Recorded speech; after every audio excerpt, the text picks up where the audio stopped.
এরপরে আপনার এমনিতে দান ফেরার সরকার জানিয়ে যেটা এবং সুশিক্ষা, এই সুশিক্ষার কথা বলা হয়েছে। যাই হোক, বিস্তারিত কথা বলবো না।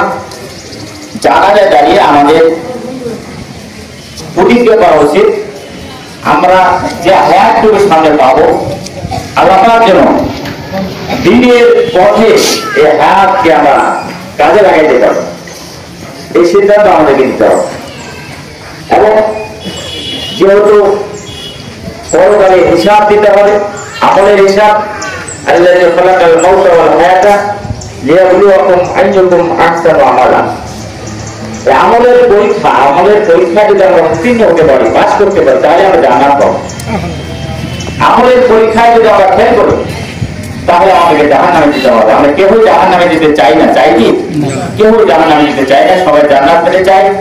জান্নাত পাওয়ার একটাই গ্যারান্টি, একটাই কাজ, সেটা হচ্ছে ভালো আমল করা, সৎ আমল করা। আসুন আমরা 5 ওয়াক্ত নামাজ যাতে আমরা আদায় করতে পারি, আল্লাহ রাসূলের তরিকা অনুযায়ী জীবন পরিচালনা করতে পারি, আল্লাহর ইবাদত বন্দেগীতে যাতে আমাদের জীবনকে কাটাতে পারি, সবাইকে আল্লাহ সেই তৌফিক দান করেন। সবাই ভালো থাকবেন, সুস্থ থাকবেন।